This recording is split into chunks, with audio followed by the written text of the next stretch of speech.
Can I say something? I'm having iced coffee in the morning because it's so hot here in the Philippines, even if it's in the morning. Like, yeah. Let me just rant a little bit. Actually, it's a lot. I can't say that I am in the middle class because hell no, I have a lot of debts and bills and stuff to pay. I am unemployed, but I am a freelancer. I do projects with clients, both here in the Philippines and abroad. So, ibig sabihin ba nun, hindi ako pwede maging parte ng 4-piece? Kahit meron akong 2 estudyante, and hindi ako pwedeng maging parte ng,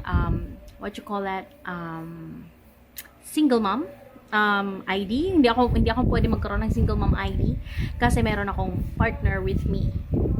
Well, my partner is not the father of my kids, and just as me, he's also a freelancer, just like me. Hindi pa nagbabayad din ako ng tax. Pero bakit walang support from the government para sa mga kagaya ko na self-sufficient? And when I learned na kasali ako sa ayuda sa bigas, I was so happy actually because wow, thank God. Naramdaman ko rin yung para sa akin. Pero, eto lang. Bakit bigas lang? When, para sa tao naman yung pera, di ba? Pero bakit ganun pa rin? No? Bakit kulang?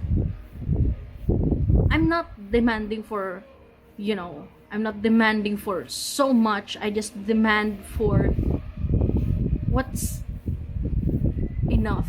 Like, nararapat. Kalahating sako ng bigas sa bawat pamilya.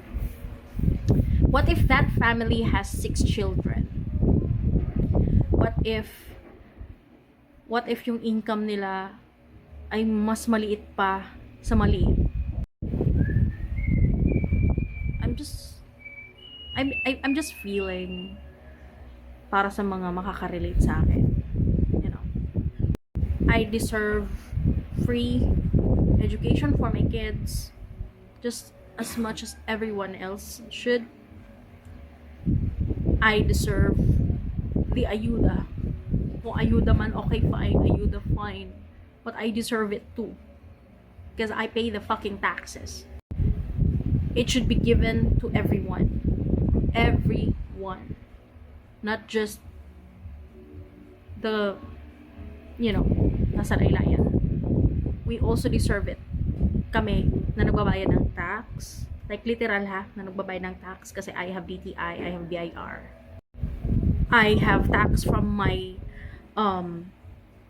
Upwork, from my Canva, I have tax from my CapCut, from my Netflix, everything. You guys get tax from me, from my PayPal, from my GCash, everything. So why do I give so much and receive 1/2 sack of rice, just that, in return? And it's not even here yet. Like, papaghirapan mo pa, dami mo pang pipilapan para lang makakuha ka.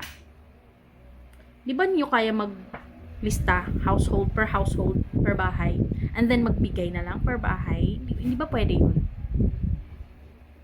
Or do you have this type of process so that you can have something for your own? I honestly don't know anymore. This country sucks as fuck. This country sucks as fuck. Mahirap para sa isang kagaya ko na work from home, single mom, and everything. You cannot say na, malaki naman sahod mo kasi work from home ka, pasalamat ka, may trabaho ka. Bitch! Di mo alam, nakakabaliw. Lalo na kung nadidelay yung sahod mo, nakakabaliw.